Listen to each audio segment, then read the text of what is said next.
Bonjour, donc aujourd'hui je vais vous présenter le logiciel Simulery, dénommé ici ERI sur le bureau de l'ordinateur, et logiciel qui permet entre autres de modéliser le relief d'une montagne ainsi que sa disparition. À savoir que c'est un logiciel gratuit que vous pouvez donc télécharger à la maison pour l'utiliser de nouveau. Pour commencer, on ouvre le logiciel en effectuant un double clic.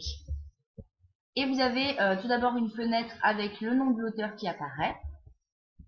Puis, voici ce que vous obtenez une fois le logiciel ouvert. Donc, pour commencer, au niveau 0, on a la surface du sol, avec donc à gauche ici une échelle représentée en kilomètres.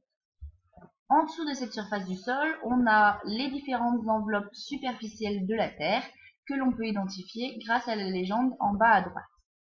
Ainsi, on retrouve la croûte en marron et le manteau en gris.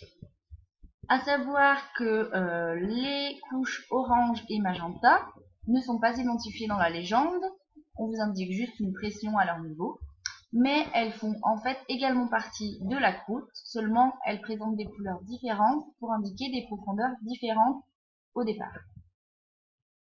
Par défaut, la croûte a une épaisseur de 30 km, information que vous pouvez confirmer à l'aide de la petite fenêtre en bas à droite, appelée le tableau de bord, qui vous donne tout un tas d'informations utiles. Comme par exemple l'altitude et la pression au niveau de votre curseur, qui, comme vous le voyez, lorsque l'on bouge le curseur, vont changer de valeur. Ensuite, vous avez des informations telles que l'altitude, l'épaisseur d'eau, l'épaisseur de sédiments, etc. Et l'information qui nous intéresse est celle de l'épaisseur de la croûte, où vous voyez que c'est indiqué 30 km. En dessous, également une information intéressante, celle du profondeur du mot eau, marqué à moins 30 km, qui indique donc que la limite entre le magenta et le gris correspond au mot eau. Donc, comme vous pouvez le voir, les enveloppes de la Terre sont découpées en rectangles verticaux. Et chaque rectangle est appelé un index. À noter que les informations données par le tableau de bord, l'altitude, l'épaisseur d'eau, etc., vont concerner l'index sur lequel se trouve votre curseur. Au démarrage du logiciel, aucun relief n'est présent étant donné que la croûte est au niveau 0.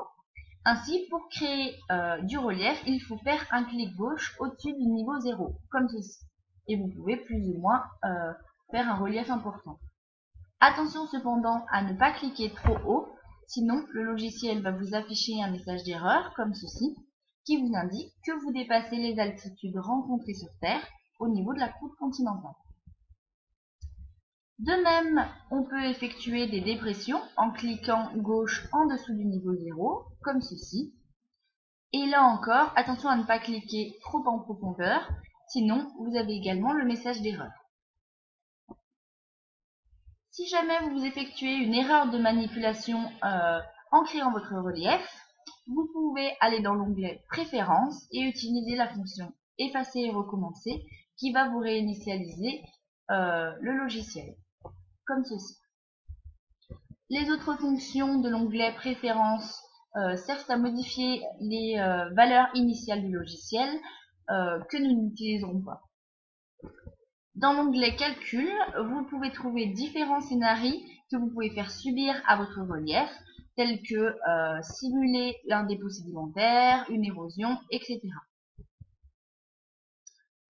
Enfin, pour finir, lorsque vous souhaitez quitter le logiciel, vous avez le choix entre cliquer sur le bouton quitter en haut à gauche ou bien sur la croix rouge en haut à droite.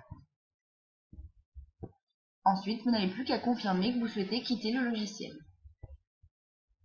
Voilà, ce sera tout pour l'utilisation que nous allons faire du logiciel Simulery et je vous remercie.